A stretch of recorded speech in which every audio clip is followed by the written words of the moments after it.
My name is John Scott, and I am an alcoholic. And it's a pleasure and honor to be here with you folks here today. I'm from Billings, Montana. My home group is Recovery Group, and I've been sober since December 19th, 1982, and for all those things I am very grateful.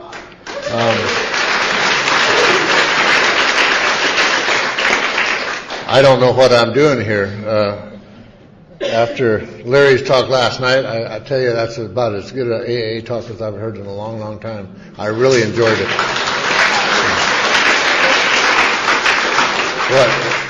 What I liked about your talk is you just put it right on the line. Here it is. Here's the deal. You want to do it? Fine. If you don't want to do it, fine.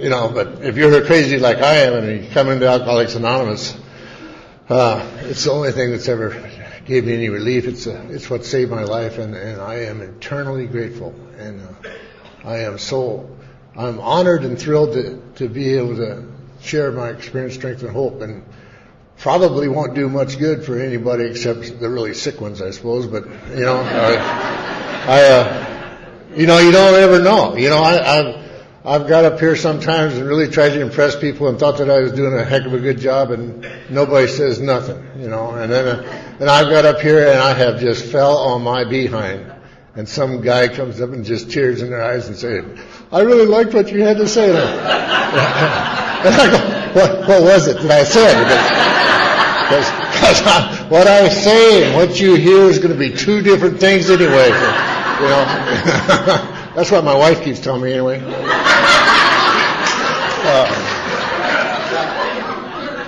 I really do want to thank the committee for asking Cindy and I to come together. It's really nice that we get to share in our recovery a little bit, because we tried to kill each other for about 13 years straight, and it's nice to be on the other side of that.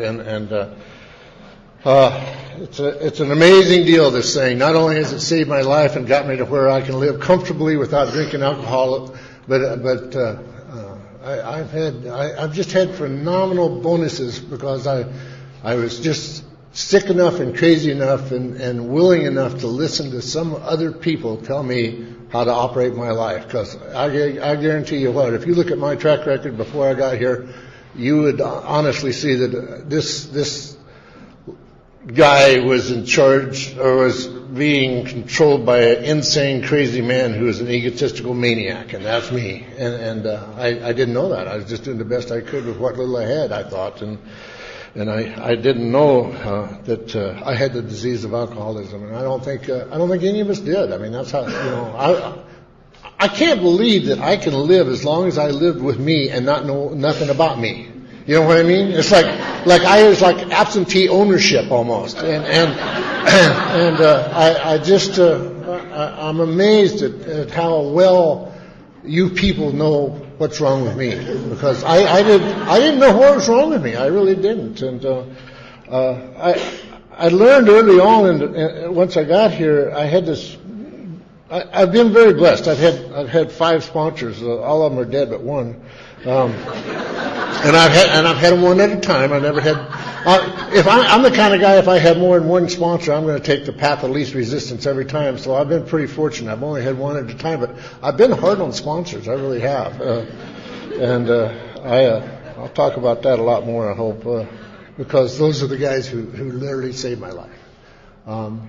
My first sponsor was a guy who got me in that big book, and we looked at that deal at the doctor's opinion that talks about how I have an allergy to alcohol, and I have an allergy to apples. I'm allergic to apples. When I take a bite out of an apple, my face swells shut, my eyes swell shut, and I can't breathe, and I really have a heck of a time. I mean, I've had to go to the doctor over it and all kinds of stuff in emergency ward, and I suppose the newest guy here today would know exactly what to do with my apple problem. Just don't eat apples. It's not too deep.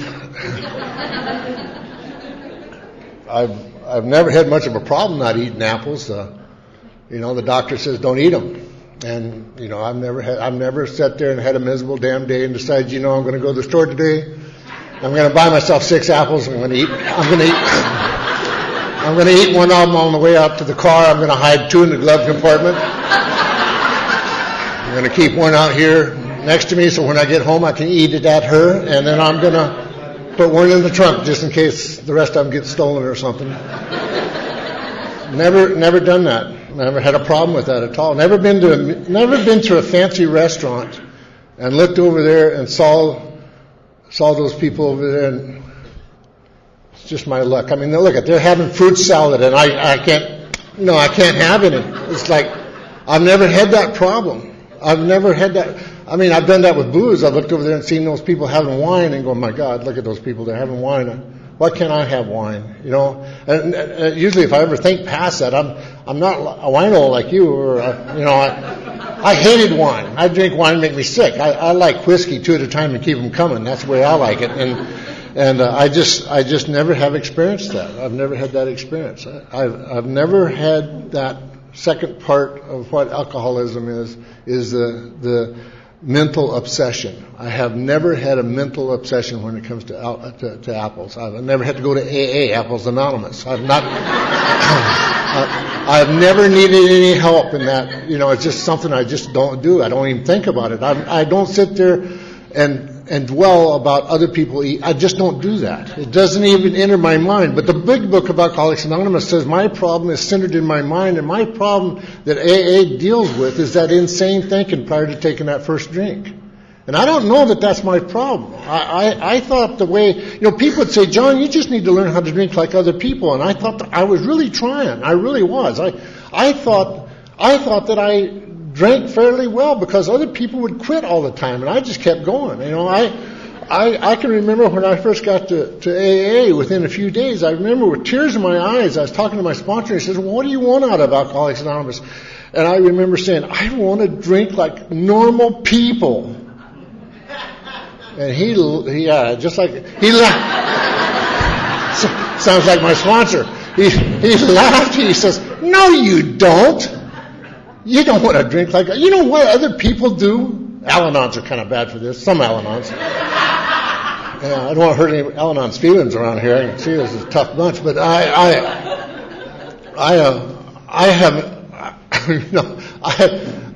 he told me what normal people do. They have 1 or 2 drinks a year that they didn't want in the first place. They do dumb things, like they have 2 drinks maybe in one setting, and you try to give them another one, and they say, "Oh no, thank you. I'm starting to feel it." My wife, I tried to get my wife drunk all the time, and I'd get her to that 2 drinks, and she'd start, I'm starting to feel it thing, and I thought, I don't know what the hell you're starting to feel, but drink past that, get on the other side of that, because there's an experience on the other side of that, whatever it is that you think you're feeling, that is phenomenal. And I didn't know that just about 8 or 9% of us experience that. I thought what I got, the relief that I got from drinking, I thought everybody got. But they don't. It's just goofballs like us that get that feeling. That's why we have to come to these meetings and they don't. I mean, I don't have a problem drinking. I like to drink. I love to drink. There is nothing that drink in my life doesn't seem to make better, until towards the end and everything went to pieces. But, when I started out drinking, there was nothing like it. It made me whole. It made me whole. From almost the beginning, and I know that you hear this in AA all the time, but I just felt like I was out of step with the rest of the world. I can remember when I was a kid, I was walking to school, and these 2 big kids behind me, they said, look at him. He walks funny. And I tell you, for the next 15 years, I walked funny. I couldn't, I couldn't dance, and I couldn't talk. I didn't know how to communicate with people. And I'd have a few drinks, and I didn't walk funny no more. And I'd have a few drinks, and I don't dance funny no more. And I know what to talk about. I had a new banker one time. Me and this other guy, we was out buying hay one day. And I'm in the ranching and farming business, and we was out buying hay, this neighbor of mine. And this is why I used to buy hay. We'd go to the liquor store that morning and get ourselves a 5th of whiskey each, and we'd drive around looking at hay. I don't remember buying any, but I remember that's kind of how we operated. And we got in this hotel. I used to do a lot of my drinking in 1 or 2 places. One was the Northern Hotel, which is a pretty fancy place. Wasn't bad. All the ranchers and lawyers and bankers and accountants went and drank there. And the other place was down across the tracks. It's called the Keg Bar. And all the users and losers and wannabes and has-beens drank over there. And I felt really comfortable either place. It didn't matter to me. And so me and this other neighbor of mine was over here at this hotel, and this new banker walks in. I had never met him before, and my friend says, "That's our new banker." Oh, let's send him a drink. So we sent him a drink. Thank God he drinks, and nothing. He didn't wave. It didn't say hi. Didn't send one back. And now I got this mind of an alcoholic, and it begins to dawn on me that I'm in serious financial trouble. And the next thing we know, I sent him another drink, and nothing. Now I know I'm going to have to lose my ranch and probably have to move out of the country and divorce my wife. And I mean, it's just these things. I've always begun to know things that wasn't true, and just love to believe in them. And before too long, I know that I am financially bankrupt, and I'm never going to be able to get financed again as long as I live, and just on and on and on. You know how that goes. Stevie's down here; he knows. And after about 3 hours, this guy finally comes over and he sits down next to me, and my friend, and he says, "Thanks for buying the drinks." Oh, well, maybe I don't have to leave town after all, And he started talking to me about sheep. Now, I don't know nothing about sheep. I've never worked sheep. I've never hauled sheep, or I've never dealt with in any form. Nothing. I know nothing about. But we got in this argument about sheep. And it went on for quite a while, and finally my friend says, "Listen, we got to go get something to eat." I was getting out of hand, and so I get in the car, and we was going to this restaurant to go eat. Now, this is the first time I've ever met this new banker, and I just got tired. I don't know if you guys ever get tired, but I just laid down in this guy's lap and went to sleep. And that's how I operate, That's me. That's me doing the best that I can with what little I got. And I wasn't in AA yet, but I already knew what to do. The next morning, I ran up there and I said, "Listen, I want to tell you how sorry I am for my poor behavior last night." He says, "That's all right. Don't worry about it." And about 4 or 5 months later, I got into Alcoholics Anonymous. And about 6 months later, I'm in a meeting of Alcoholics Anonymous, and I look up and there's my banker. And I thought, all right, that helps.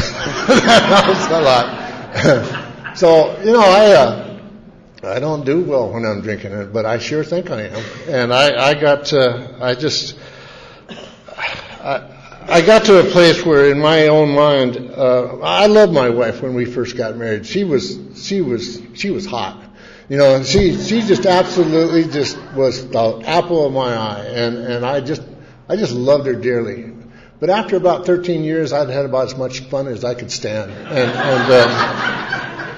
it had gotten to a place where we were fighting on a real regular basis. I don't know. We just got completely turned upside down, and I'll tell you what happened with me, and this is some of the things that really scares me about my drinking, about the way I operate when I get to drinking, is I got to a place where I was getting this divorce because my lawyer said that she was probably going to end up with everything I ever had, and I didn't like that. And so it come to me, I needed to kill her, Well, I was going to have to commit suicide because I just got to the place where I couldn't live right anymore, and I got to where I thought I needed to kill her.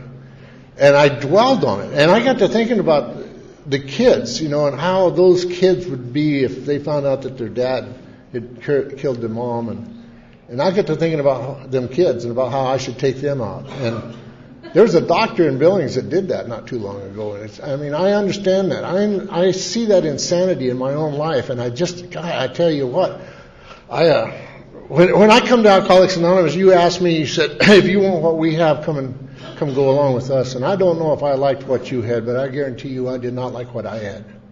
And I am not one of these guys who is well. I'm not a guy who's sobered up in Alcoholics Anonymous, and I'll never drink again, because I know beyond a shadow of a doubt that I will drink again. All I got to do is quit this. That's all. That's all I got to do. I know beyond a shadow of a doubt I'll drink again. And the reason I know that is because all the folks that I've seen that go before me to get well, you really did a good job last night talking about that. It's just amazing how goofy we are. And you don't think we have a mental problem? You don't think the book is right when it says our problem is centered in our minds? And it's just like, how can we be so wrong and think we're so right? You know, but we do that. You know, I got to Alcoholics Anonymous, and it's funny how that operates. Those first couple of weeks, it's like everybody here kind of has an answer for your problem. You have an answer, you know, because, you know, within a short period of time, there's hope. That's the first thing I experienced when I come to Alcoholics Anonymous is hope. And I can remember something happened to me after about 3 or 4 months. It's like all of a sudden I got to really critiquing you people about how you was really kind of doing it wrong. And here I am just barely able to think about how to spell AA, you know, and I always think about that home group of mine and those people that were there, and it sounds like maybe I'm making a little fun of them, but the truth of the matter is they saved my life. You know, there's a little gal named Millie, and she's like a grandmotherly type, and she'd sit there and she'd say, "Come on, John, sit next to me." And I'd go over there and sit next to her, and it was like this group had turned. I don't know if your group ever did this, but my group just turned sour, you know. Everything that they said just didn't make sense to me for a while. And she'd say, "John, look at all the miracles." And I'm looking around, I don't see no miracles. And she would just talk to you about that way. I mean, how great AA was. And you'd call on her in a meeting and she wouldn't hardly say anything. But she'd always sit in the same chair. And when she was sitting in her chair, it's like there was a sense of well-being. And there's another lady there, her name was Margaret. And I really don't know why they ever called on Margaret, because Margaret would be asked to say something, and Margaret would say, "Well, my name is Margaret, and I'm an alcoholic.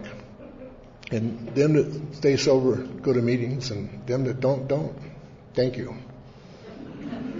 I mean, Margaret didn't have much of a message. And I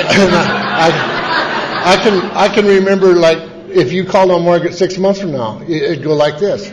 My name is Margaret, and I'm an alcoholic, and them that go to meetings stay sober, and them that don't. It's like, why call on Margaret? You know?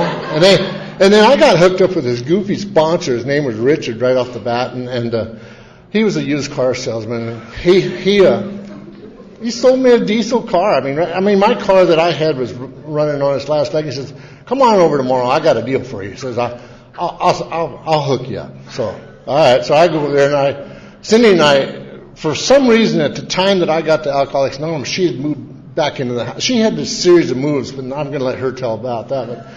But she was always leaving and coming back. And anyway, when I actually went into AA, she happened to be at home, and we wasn't talking much. But after I bought this diesel car from Richard, we dang sure wasn't talking much. I mean, and so that was not a bright spot of my early sobriety, owning this car. And it wasn't like these diesels now where, you know, I got a pickup that really runs really well now, but this little, I mean, you could floorboard this and it just barely moved, you know. You could go forever, but it took you a long time, you know. And you know, Richard always knew what I needed, whether I thought that was true or not. He says, I know what you need. You just sit down and shut up. He says, take the cotton out of your ears, put it in your mouth, and listen. He said, if they call on you, say, "My name is John, and I'm an alcoholic, and I'm really glad to be here, and I passed," because you don't know nothing about sobriety. You just know how to be sick, and we don't want to hear about that. And there's this other guy, his name was Nick, and Nick's deal was if he didn't want to remember your name. He says, you know, if you've been here for 5 or 6 months, there's no reason for me to remember your name. You're just a visitor. He says, I'm not gonna waste time learning some visitor's name. So, you know, and which I thought was a little, you know, wrong. But this guy named Rotten Ralph, you know, and Rotten Ralph was an attorney. He earned the name really well, and he ends up. His favorite deal is like if there's, say, some guy got called on who shouldn't have been talking about his wife or something like that, about how bad it was.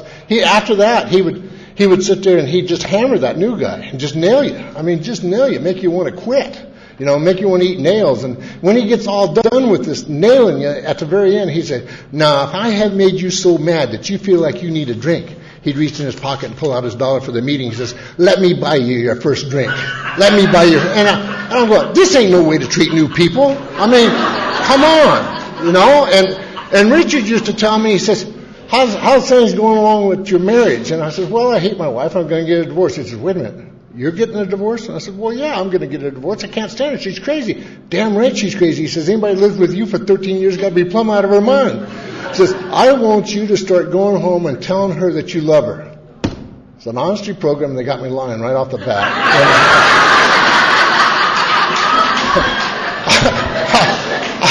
I am not going to do that. And he says, yeah. He says, you're going to do that. He says, you go home and you tell her you love her. Oh, God, And this Gerald, he'd come up to me and he'd say, how you doing, John? And I'd say, well, if you really want to know. And it's kind of like, I think you were talking about last night. He said, if you really want to know, and just on and on about how Cindy's screwing me over and my life is upside down and I hate you and hate God and all that. All that kind of stuff. He said, stop it. He said, from now on, when I come up to you and I ask you how you're doing, John, you're going to say, you're going to shake my hand, you're going to look me in the eye, and you're going to say, why, Gerald, I'm getting better every day in every way. Thank you very much. And then they'd sit there and talk about being a rigorous honesty program, and I don't want you to think I was immature or anything. I was only 35, I thought I was something. I've been flown to Chicago and Minneapolis by bankers and all kinds of different things. I flew my helicopter to work. This kind of stuff. We had a big ranch. We had a big operation, and I was a big shot.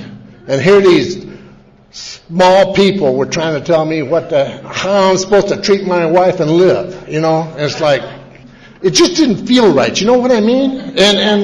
And I remember one night I thought, this is about enough of this. I'm going to get that Nick and I'm going to get him off to the side. And by God, when I leave here, he's going to remember my name. And I went, and of course, this is how I did it. I'm thinking like that. So this is how Nick, do you have a few minutes? And I get him over in the chair and I sit him down and I start to tell him about how Cindy's been screwing me over and how I really don't think I'm an alcoholic, but I have as a wife. And he jumps up. And this is after the meeting. There's 8-10 people around there. And he jumps up and screams at me. Now, this may not have been what happened, but this is what I think happened, He screams at me. He says, damn it, John. He says, so you're an alcoholic. He says, can't you, look out here. Look out here. Look at these people. There's people here with real problems. He says, why don't you just go out and get drunk? That's what you're trying to do. Just go ahead and get out there and get drunk. And I'm mad. I go get my coat and I'm going to storm out the door and this is it. I quit AA forever. And this guy is a crippled old man, but he somehow beats me to the door and pushes me up against his refrigerator and says, listen, you're wasting your time and you're wasting my time and you're wasting their time. Now, if you want to, just get out there and get with it, And just over the top of his shoulder comes Rotten Ralph. And here, let me buy you a first drink. Let me buy you a first drink.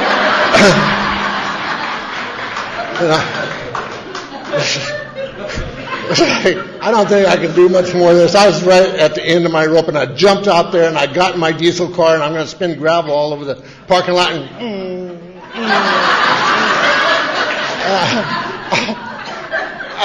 thank God I lived in the country, and I got driving, and I'm screaming and hollering, and I'm yelling, and I'm beating the dash, and I'm honking the horn, and I'm just, it's like, geez, these guys are just, this is got to be an insane group. They can't all be like this, It's like, I got to go someplace else, or I got to do something else. And about halfway home, I could hear Nick saying, so you're an alcoholic.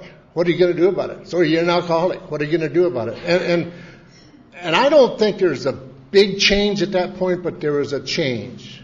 And something happened to me. I heard what they were saying. Finally, I heard what they were saying. It's like, I went on home that night, and the next day, I was like, I'm not going. I am not going. I'm not going. And I just got in that diesel car, and it took me to the meeting, And I can remember driving to that meeting thinking, God, this is so embarrassing. It's one thing to be an alcoholic in a hopeless state of mind and body, but it's another thing to be embarrassed about it, and getting hammered in your home group. And I remember I got to go back to Nick, and I got to reintroduce myself to this old fool.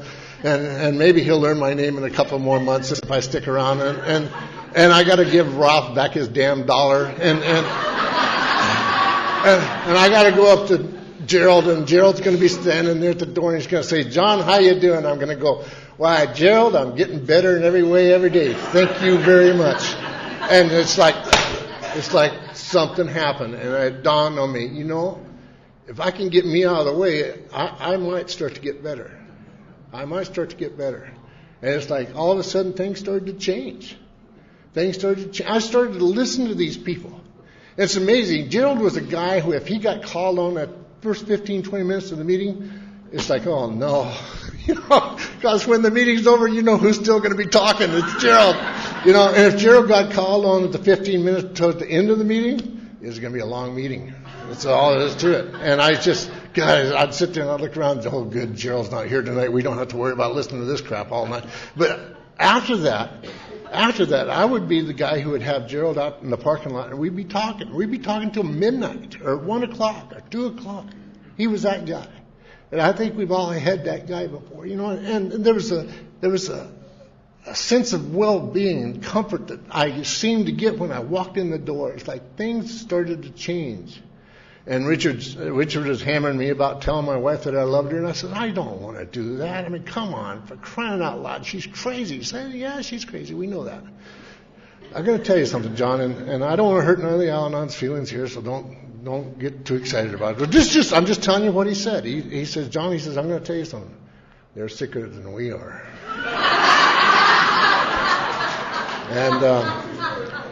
And he says, you think about it, John. He says she's been in this hell with you for 13 years now, and you've been heavily sedated, and she's been doing it cold sober. He says, but whatever you do not tell her. And I jumped in that diesel car and I went right back to her as fast as I could. I said, guess what Richard said about you?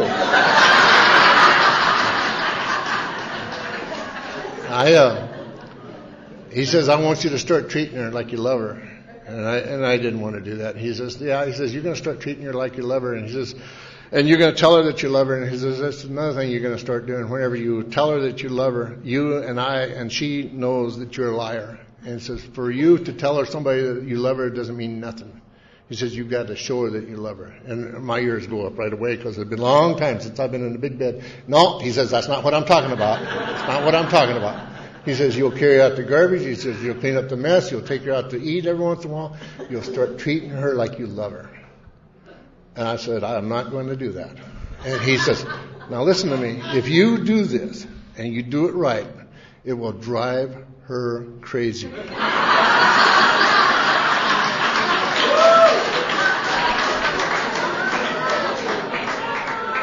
Okay, I'll do it.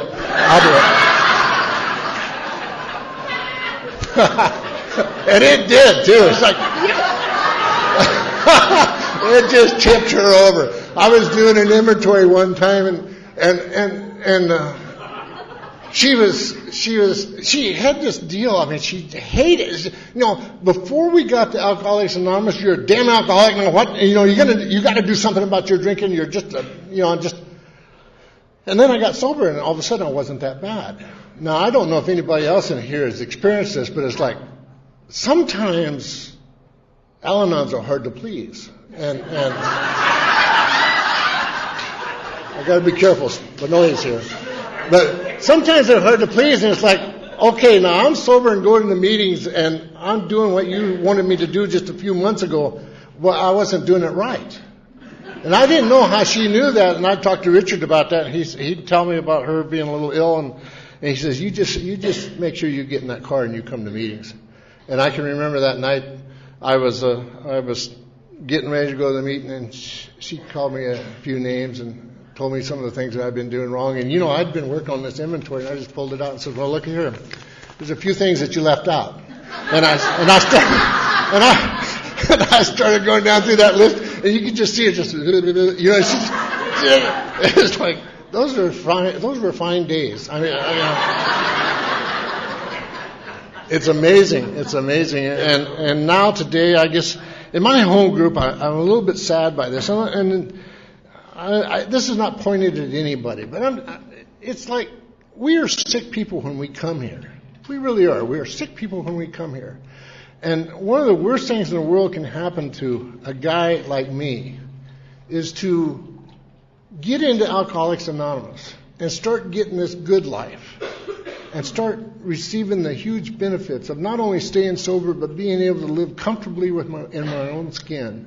And if I don't watch it, I'll I'll find that power that the book talks about.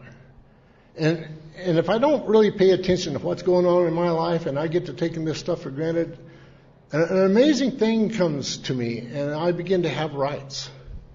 I begin to have rights. And Cindy and I was getting along for a long time. We were getting along really good. I mean, we was trying to live by the principles of the program of Alcoholics Anonymous, and it was going well. But I started getting my rights back. And I don't know how that happened. It happened so slowly. As like I said, I don't know how I can live with me and not know what's going on. But I'm that kind of a guy. I have to constantly be working with other people because other people are who seem to be able to point out what's going on with me, you know. And I'm sitting there trying to help somebody with his marriage, and mine gets better. That's what happened to me with Richard. The reason Richard was in Montana is him and his wife had a little fight, and he was teaching her a lesson. She lived in California, and he decided to move to Montana, just, you know, to prove a point. And I mean, that's the way we are. And he started telling me how I should treat my wife, and because of that, he went back to California and got hooked up with his wife after about 2 years. And it's an amazing deal how this works, if we're willing to do the deal. And my rights come back. And that's when Jim was my sponsor, and I wrote, you know how we are, or this is the way I am. I got this, you know, you guys knew Jim Shaw. He was my sponsor at the time, and I write him this inventory because I know he's going to want it, and I overnight deliver it because I haven't got time because I'm going to get a divorce, you know, and I'm only, I think, 12, 13 years sober at this time. You know, I've got a lot of sobriety under my belt. I'm not a new guy anymore, and I told Jim, I says, God damn it, I'm serious, Jim. He says, yeah. He says, I can tell you're serious. I got this overnight delivery here, and it's how she is. And he says, listen, you got a men's retreat coming up here in a couple of weeks. He says, I don't want you to do anything stupid between now and then. He says, then we'll talk about it. And it's fine. I can do 2 weeks. I've already done 25 years at that time. I can do another 2 weeks. And I can remember going to that men's retreat. And I sponsored, I don't know, 20 or so guys at the time, and I'm sitting there, and Sunday morning they all get up, and they all do this little blurb about, my marriage is on the rocks, and John told me to do this, and John told me to do that, and the next one he said, that went on for like an hour. They just beat the dog snot out of me, and it's like all of a sudden it's like the light bulb come on, that's how goofy I am. It's like, I'm the kind of guy who is in love with his wife and his kids. And I go into the bathroom and I sit down on the toilet and I look over there and the toilet paper's in wrong. It's in wrong. I mean, everybody who knows anything, the toilet paper goes over this way, not that way. And all of a sudden, my mind starts. Now, this is sober. This is me doing really well in AA. All right. My mind takes me over, and the next thing you know, I got this thing figured out. How she's always been against me, and she's just plotting and planning, and she's taking my money, and she doesn't give me the respect she needs. And those kids are goofy as hell. And it's like, and the job I got sucks, and blah blah blah blah blah. And I come into that thing just crazy as a loon, and she's going, huh? What do you do with this? And because of AA and because of hours and hours and hours of meetings and sponsoring a lot of people and working the steps and praying to God as much as I possibly can, today I just turn it over. Just take it out and turn it over. And everybody lives fairly well with that. Most people get that like this. Most people were born with that instinct, but not me. I'll take something that has absolutely no value at all and turn it into the biggest wreck you ever seen. That's why a guy like me needs to continue to go to meetings on a real regular basis. And that's why a guy like me needs to work with other people, because I hear this from you and I go, well, that's me. Look at that. That's me. I do that all the time. And it's such a gift to be able to do what we do and be with who we are. And be able to laugh about who we are and how goofy we are. That humor is what's so funny. It talks about in the book, it says lack of power. That's our dilemma. Lack of power. We don't have power. We are not. It says lack of power is out of the limit. It says we have to find a power greater than ourselves. And it's got that long sentence, obviously, period. It's like, and it says, well, that's exactly what this book's about. Its main object is to enable me to find a power that will solve my problem. And at that point, it's not even talking about drinking anymore. It's talking about me living life comfortably sober. You see, and that's I think, what was happening to me when I was drinking. When I drank, I looked for that comfort, that sense of ease and comfort that the doctor's opinion talks about. And I have this old line of thinking that I still have. We talk about old behavior. Well, I'm not too sure with a guy like me if it's not pretty fresh. It says that we begin to be irritable, restless, and discontent, and that's when we're sober. Unless we can again feel that sense of ease and comfort that comes at once from taking a few drinks. But today, instead of taking the drinks, I seek out that power. I look for that power. I find that power in you people. I find that power in the steps of Alcoholics Anonymous. I find that power in sponsoring other people. I find that power because I try to be responsible. One of those words that I hated like heck when I got to alcohol. I mean, you want to scare an alcoholic? You want to scare a new alcoholic? Just tell them, you need to be responsible. It's like, no, I'd rather be immature. Thank you very much. And I just, it's the whole system is geared up for me to be able to find that power. And it doesn't mean that we become powerful. It means we begin to be power filled. It's like you were talking last night. We turn the pipe on. We turn the pipe on. It's like there's a valve in there. It's like a God valve, and we keep it shut down all the time because my ego don't want God to be in charge. My ego thinks that if God's in my life, then my ego is going to get fired, so he's always constantly working on it. It's like a little guy on the back of my shoulder, or in the back of my head, working me all the time and trying to get me to the point where I'm justifying my insanity. And I don't want to live like that anymore. I want to live. It talks about in the book about what happens to people who find that power. It talks about them having a sense of direction, a sense of purpose, happiness. A lot of times you see people in Alcoholics Anonymous, and I was one of those people at about 4 years of sobriety. I am sober, but I am absolutely insane. And I think because I'm sober, I'm living and working the program of Alcoholics Anonymous. I think because I haven't had a drink in several years that I am doing Alcoholics Anonymous. And I really wasn't. I mean, I was going to meetings. I was participating. I was there. If I hadn't have been there, I would have never been able to tap into that power. But the thing is that I wasn't receiving the power because I had a little problem at that time. That banker that I laid my head down in his lap, he and I got to talking and we got to working. We did some alky things. And I got to where I bought myself a little farm. And within 6 months, I owed $3 million with no visible means of support, And that causes friction in your life, in case you didn't know that. And so within the next year or two, which is about my third, going in my fourth year, I was right on the verge of bankruptcy for a long, long time. And we finally... I worked my way out of that deal, but I would go in. They wouldn't even let me into the main bank. They'd always send me over to what we called the Dyer Pen, and we'd go over to the Dyer Pen, which is a Transwestern 3 building there in Billings, and they would say things like, "Well, we're not going to take your property this week, but we're going to start that up. We're going to start that next week." And I lived like that. I lived like that one day at a time for quite a while, and I was as close to committing suicide at the third year as I was at 3 months. And I just absolutely lived in total fear. And I lived like, I was so afraid that I was going to lose everything that I thought I had. And you know why? Because I have a little management problem. I want to look good.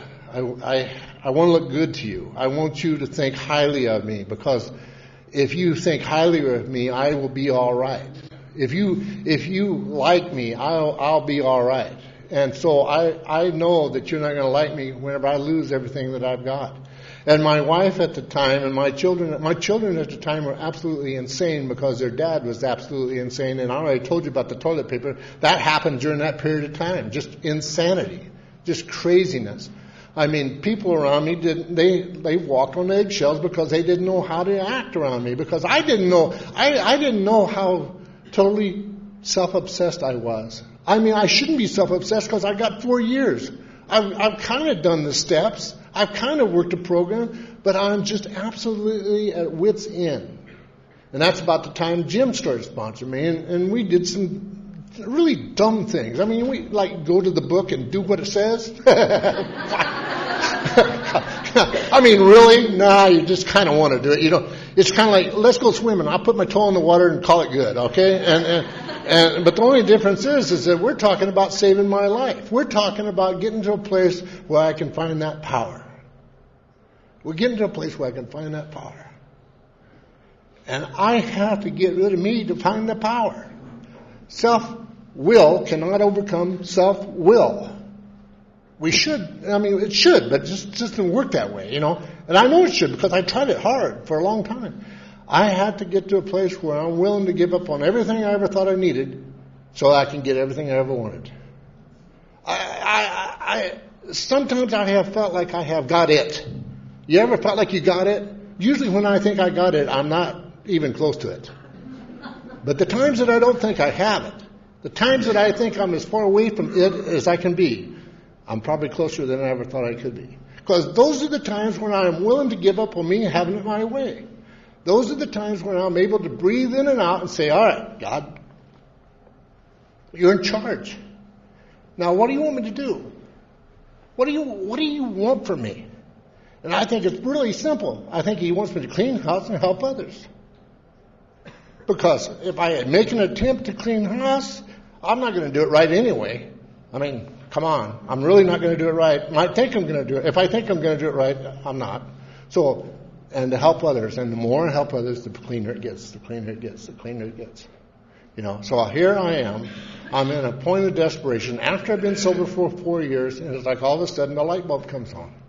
We started a group. I started doing all kinds of things. I started really turning on the heat, you know. I mean, I got to a place there whenever I was going through that near bankruptcy that I didn't have time to do AA because I had to work on that. You know, I had to work on that really hard, you know, and I'd go home and think about it, you know, and I finally, you know, but Richard had left. He'd gone back to his wife by that time. And one of my sponsors was my home group. Now, if you really want to commit suicide on the installment plan, I highly suggest you use the sponsor as your home group because you'll always find somebody crazy enough in your home group to agree with whatever insanity you have planned. And that's all I need. All I need is one person to say, yeah, that's all right, you can do that. Oh, I know you don't have but 45 minutes, but good for you. I'll just follow that direction. You know, you don't want to ever go to one of them old guys or gals. And I was so crazy, I finally went to one of them old guys, and I told him what was going on. I really leveled with him, and I told him what was going on. And he says, John, I want to ask you how many meetings are you going to? And I told him, I'm going to 2 meetings a week. And I lied. It's more like 2 a month. And he says, how many people are you sponsoring? And I lied. I told him 2, and it was really 1. And he was crazier than I was. And he says, well, from now on, I want you to go to 15 meetings a week. 15 meetings a week? I got a business that's collapsing. And he says, who's running it? I said, all right, I'll go. And he says, I want you to spend time with your kids and your wife and treat them like you love them. And you know, I said, I've been doing that. He says, well, try harder. You know, for us to try harder, to try means, okay, I'm going to give like 15, 20%. And that's about it. You know, no, you better be giving 100 and 110% because for me, 110% maybe means 40. You know, I mean, that's how I operate. You know, I give it my all. The truth of the matter is I'm not even paying attention. And just little by little, those little life things is what's made AA so interesting and so powerful for me as I begin to know that I don't know. And man, that's a great gift. That is such a great gift because when I think I know, I'm at zero growth. I'm at zero growth, and I don't want to be at zero growth. It says I need to be moving forward in Alcoholics Anonymous. And I've got to over the years sponsor a bunch of people, and some of them get so well they can't do AA no more, and the next thing you know they're drinking. And if they're not drinking, they ought to be. The truth of the matter is they just ought to be. And I don't want to live like that. I am interested in long-term sobriety. I want to be here until the day they throw dirt on my face. I owe that to the people around me. I owe that to you. Carrying the message of Alcoholics Anonymous is the single most important thing in my life. Being here, being a member of Alcoholics Anonymous is the single most important event of my life. And if I treat it like that, it becomes that. If I don't treat it like that, it begins to be a secondary, a third thing, and the next thing you know, I'm crazy again. And that's the way and don't get me wrong, there's times in my sobriety that I have lived like that. I get off balance. I get off, and that's why I have a sponsor today. I've got a sponsor that I call every Tuesday morning at 7 o'clock, and I visit with him. And I try to tell him what's going on in my life, and I usually fail every once in a while. I might have to call him some other times to go see him. But I need to try to have somebody in my life that if he asks me to turn left, I'm willing to turn left no matter what I think. Sponsors are strange little deal, in LA. They really are, because I've heard people get all excited about, well, don't put your sponsor on a pedestal or something like that. Well, I don't know what you want to do with your sponsor, but I'll tell you something. One of the great lessons I learned was with Jim, whenever he was going to celebrate his 30th birthday. And Benoit was there, and Cindy, and several folks, and Clancy was coming, and who was Tom, and I can't remember, Byron, and some of the guys from your group. And, Jim was sitting there, his tie was undone, his coat was off, and he was in his chair, and he was dying from cancer, and he just didn't have no energy, You could just see he just didn't feel good. And he looks out the window, and Clancy drives up. And he staggers to his feet. He pulls his coat on. He tightens up his tie. He says, "There's my sponsor. There's my sponsor." And for the next 2 days, he did really well. He did really well. Now, is that because it's Clancy? Well, I don't think so. It's who he makes his sponsor. It's who I make my sponsor. If I start tearing down my sponsor begins to be worthless. If I start acting like my sponsor is special, he begins to be special. Funny thing, I learned that in Alcoholics Anonymous with my wife. Tell her that you love her. I don't love her. Act like you love her. And you start acting like you love her, and the next thing you know, she's going to a few meetings, and my God, she's rocketing into a fourth dimension of existence, and I can't even keep up, And it's like, what happened to her? She got so wonderful. Or maybe my attitude changed, you reckon? Maybe it's just the way I look at things. I've always looked at things with slanted vision anyway, Everything I ever thought was going to be really, really good for me. One of the things I really needed to have was that ranch, that farm. Within 9 months, it's like, God, please take this. I can't handle it, And then sometimes it's no. And it's like, no? What do you mean, God? No.